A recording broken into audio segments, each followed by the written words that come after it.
Hi guys, today's vlog is super special because we are visiting Sri Turja Bhavani temple. It's located in Turzapur, Dharashav district of Maharashtra. One of the earliest legends of goddess Bhavani is found in the Skanda Puran. According to this legend, powerful demons named Madhu and Kaitab were creating chaos in the world. Both gods and humans suffered because of them. Unable to stop the destruction, the gods went to Lord Brahma for help.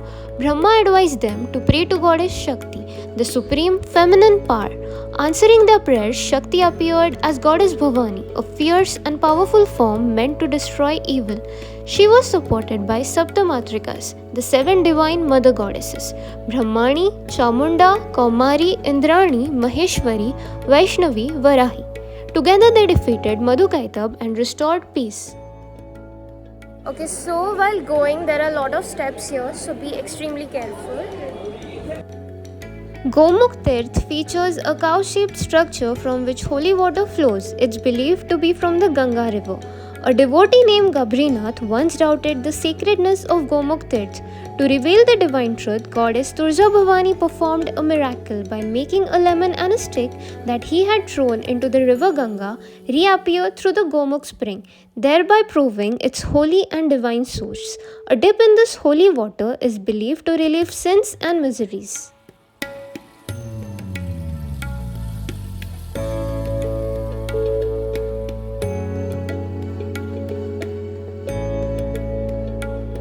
So now we would be entering from the Nimbarkar Pravesh Dwar, this side, like this one. Goddess Turja Bhavani is also known as Ram Vardayini. She has blessed devotees across ages. Goddess aided Lord Sri Ramchandra in Treta Yuga, also directed Lord Ram towards Lanka during his search for Devi Sita, guided Yudhishthir and the Pandavas in Dwapar Yuga, and empowered Chhatrapati Shivaji Maharaj in Kal Yuga. Goddess Turja Bhavani gave Chhatrapati Shivaji Maharaj divine sword, the Bhavani Talwar. The sacred sword symbolized courage and divine guidance.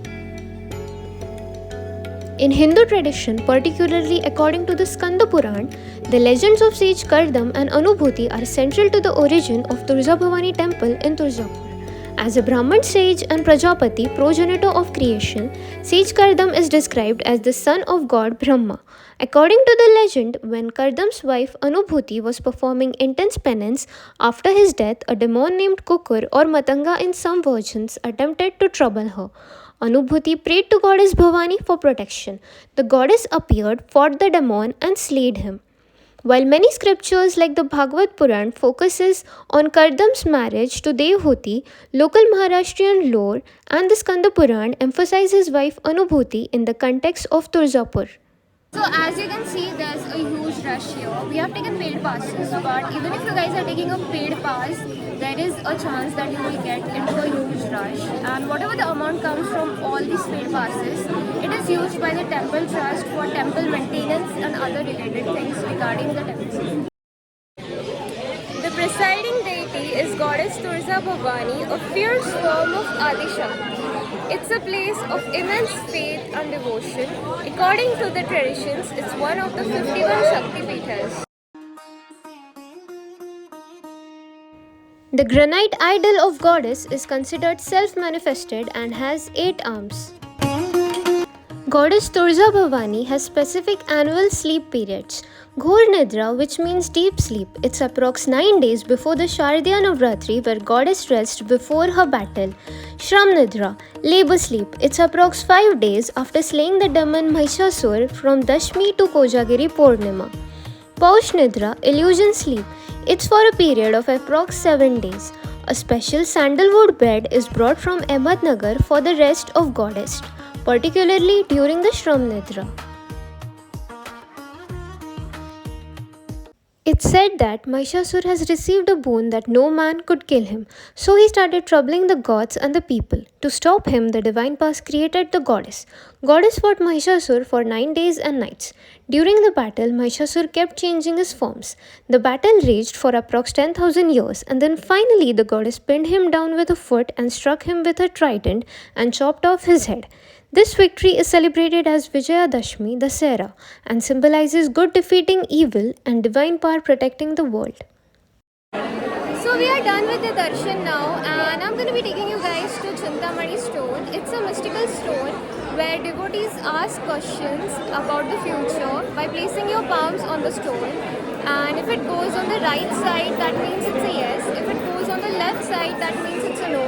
And if it remains in a still position, that means that you have to do a lot of efforts for the thing to get it done.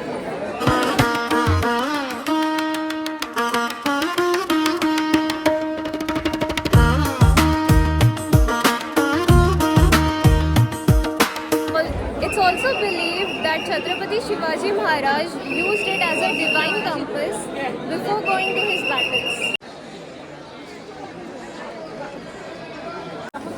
We are now at Kallur Tirth. The name Kallur means great noise, refers to the legend that Lord Brahma invited 108 holy rivers to merge at this site. The descent into the tank was said to create a deafening roar.